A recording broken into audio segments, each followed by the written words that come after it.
guys, it's Jen. I just wanted to come on for all of you that are on my Patreon, and if you're part of my membership groups, to tell you thank you, first of all, for being part of my Patreon subscribers or part of my membership group. I appreciate you guys all so much. I did a video earlier today about not being a victim of the retrogrades. And so for those of you that are in my memberships, I wanted to give you a little bit of a deeper look at what's going on.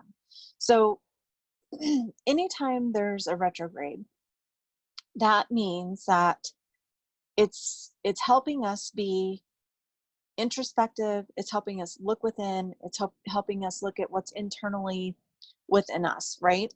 Now, depending on the planet will depend on what we're to look at, what we're supposed to internalize, so to speak.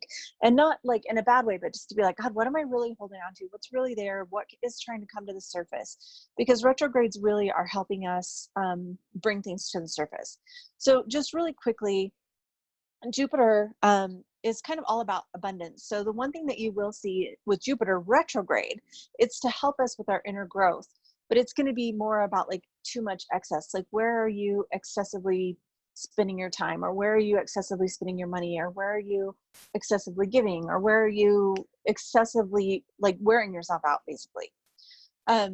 Pluto, I've heard called the god of the underworld, and I know Pluto is all about like our deep subconscious. So it's about really, if there's shadow work to be done, it's probably going to be coming up for review for you to look at during the retrograde. Saturn is kind of like almost the way I understand it, almost like the disciplinarian. I know that he's called the ruler of karma. So this is all about like deep wisdom, karmic debts that you may like have karmically. Those will come up somehow. Also, it's about your own internal discipline. Like, are you doing the things you need to do to help your life progress? If not, that's going to show up for you. Neptune is about illusion and mystery. So when Neptune goes retrograde, that's going to strip away, like if you've had a veil on about the truth, or if you've been having on rose-colored glasses about a situation, Neptune in retrograde is probably going to remove the rose-colored glasses and really show you the truth of what's going on. Mercury retrograde is probably the one that we're all most familiar with. It usually happens 3 times a year, and it's technology, communication, travel. So this is like, especially in this day and age, like everybody has a smartphone and email and laptops and messages and text messages or whatever. So Mercury retrograde is about all of those things. So when that is in retrograde, that's why emails go haywire, or computers don't work, or your phone quits working, those kind of things, because it's helping you reevaluate those things. Chiron is also in retrograde right now, and Chiron is the wounded healer. So this is why so many people right now are struggling with such big things, right? Because there's a lot of people out there who are really, like, hurts are coming up to the surface. And it's because Chiron in retrograde is going to really reveal our deepest wounds. It's going to help those wounds surface so that we can heal them. So like I said this morning, retrogrades are never something to be a victim of, but just to be aware of, so that you know the energy that you're working with. Okay. And I'm not an astrologer. I'm pretty novice at this, but I just am trusting, based on the small amount of knowledge for what I know about astrology, knowing a little bit about each of the planets. I just wanted to bring some hopefully deeper information to you guys to help you tune in to what's really showing up in your life. I know I've been talking to a few friends, and those of us that have any fear about moving forward in our work, in the spiritual work that we do, it's like in our face right now. So just know that if you're listening to this, like, you're not alone. There's a lot of us kind of going through that. So what I decided to do this afternoon is to just pull a couple of cards. Actually, I just heard we're going to just pull one. So we're going to do one card to see what's going on. And okay, this is interesting. I'm using Colette Baron Reed's Wisdom of the Oracle cards, and I just pulled number 51. And I'm like, are you sure this is the card? And they said, yes, it is. Okay.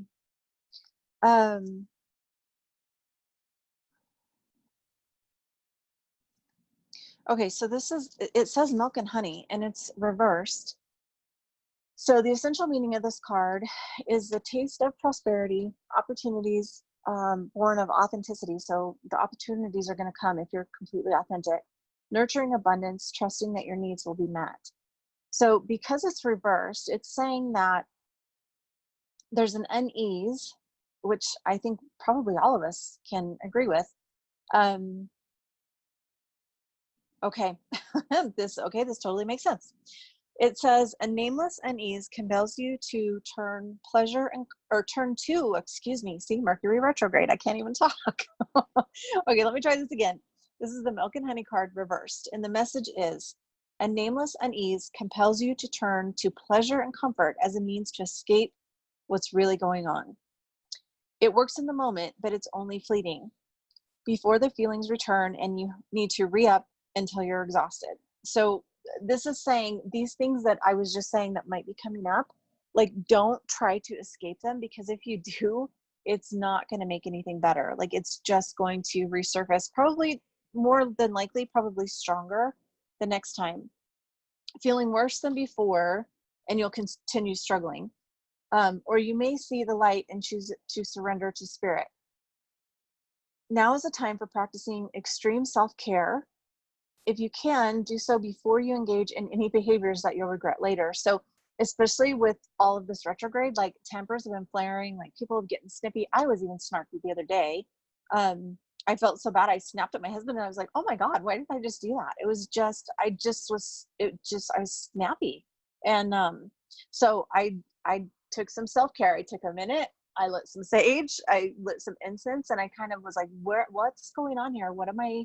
And it was just because I was feeling hurried. Like it was all about there's so much to do and no time, and which is all, not really the truth of it, but that's kind of how I was feeling. So anytime you're feeling, okay, so I used to actually teach this in my meditation classes. Anytime you feel like you don't have time to meditate is exactly when you need to meditate. Because when you're in that space where you're not calm, you're not in alignment, you're not connected with your guides, you're operating from a frenzied state basically, and nothing ever turns out good when you're in that space. So just take a minute, take a breath, calm down, recenter, and then start doing whatever it is you need to do. Okay, so it says, this is come out of her oracle book.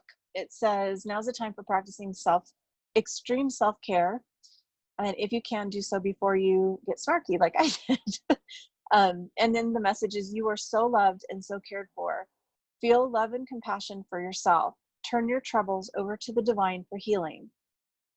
That's all that counts right now. So, okay, that makes sense why they wanted this one card for right now. Like, we're really being called to know that everything that's coming up is coming up for healing.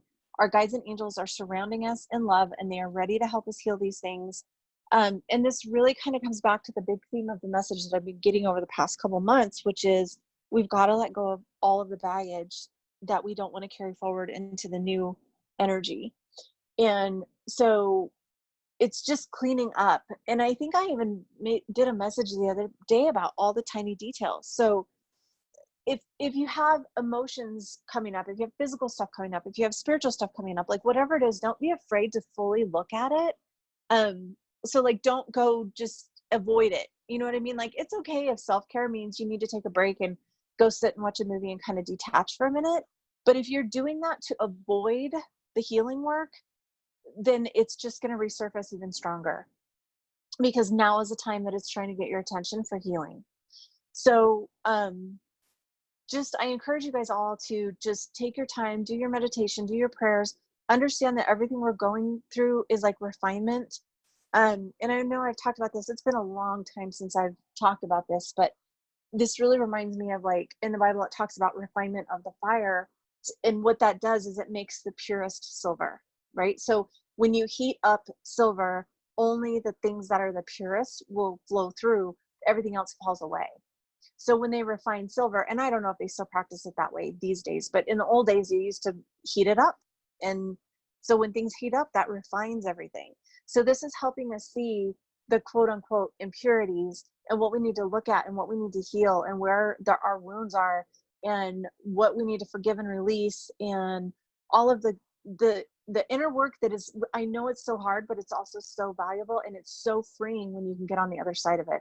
So I just wanted to come on and give you guys that little insight, give you the message from our guides that we are being supported, even though it's hard. If you're really struggling, reach out, let me know, send me a message or something. And don't forget, you can always book a reading or whatever, but just know that you're not in this alone. We're all in the same space. Don't be afraid to look at the things that need to be healed. Like, you haven't done anything wrong. It's just all life lessons. And this is about just allowing the healing to occur so that we can move into this new way of life, this new higher, it's a higher vibration of love, really, that's ever, like, the planet is ascending as well. And so as the planet ascends, the vibration raises, and that allows us to bring in a newer, higher level of love. So that's really the end goal, is to get into the highest and purest kind of love. All right, guys, have a great day, and I'll talk to you soon.